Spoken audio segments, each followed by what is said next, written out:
Hello everyone, welcome back to my new blog. সবাই কেমন আছো? আশা করছি সবাই খুব খুব ভালো আছো।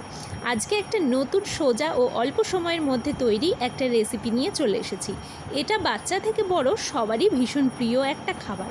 আমরা সবাই কম বেশি পিৎজা খেতে পছন্দ করি, কি তাই তো? কিন্তু সেটা যদি হয় বাড়িতে বানানো টোস্ট ব্রেড দিয়ে, তাহলে কেমন হয়? চলো সেটাই তোমাদের সাথে আজকে শেয়ার করি।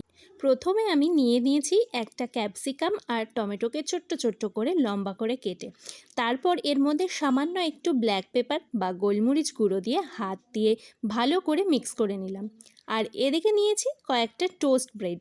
তোমরা চাইলে বড় সাইজের ব্রেডটাও ইউজ করতে পারো, কিন্তু আমার ঘরে বড়টা ছিল না, যেটা ছিল আমি সেটা দিয়েই বানিয়েছি। তারপর হালকা করে ব্রেডগুলোকে সেঁকে নিলাম। এবার যেটা লাগবে সেটা হলো চিজ। আমার বাড়িতে স্লাইস চিজ ছিল, তাই সেটাকেই আমি ইউজ করেছি। তোমরা চাইলে স্লাইস বা গ্রেট করা যে কোনো চিজই ইউজ করতে পারো। এর সাথে আর যেটা লাগছে সেটা হলো চিলি ফ্লেক্স আর অরিগ্যানো।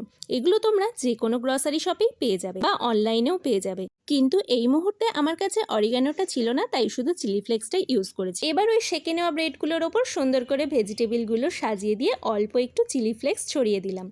তারপর চিজটাকে গ্রেট করে ব্রেডের চারিদিকে ছড়িয়ে দিলাম। তারপর আবার একটু ভেজিটেবিলগুলো দিয়ে উপর দিয়ে আরও একটু চিলি ফ্লেক্স ছড়িয়ে সাজিয়ে নিলাম ব্রেডটাকে।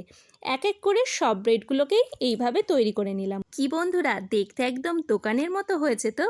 এরপর একটা প্লেটে ভালো করে বাটার লাগিয়ে তারপর প্লেটটা মাইক্রোওয়েভে দিয়ে 10 সেকেন্ড মতো প্রিহিট করে নিলাম। তারপর সেই প্লেটের মধ্যে একটা করে ব্রেড মাইক্রোওয়েভে দিয়ে 1 মিনিট করে বেক করে নিলাম।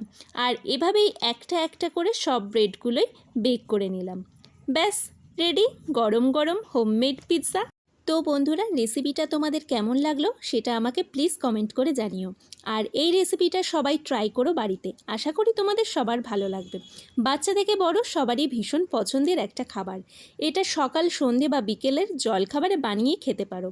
তো বন্ধুরা, যারা ইউটিউব থেকে দেখছো, এরকম নিত্য নতুন রেসিপি পেতে চাইলে এক্ষুনি আমার চ্যানেলটাকে সাবস্ক্রাইব করে দিও আর পাশে থাকা বেল আইকনটাকে প্রেস করে দিও। যারা ফেসবুক থেকে দেখছো তারা আমার চ্যানেলটাকে ফলো করে দিও।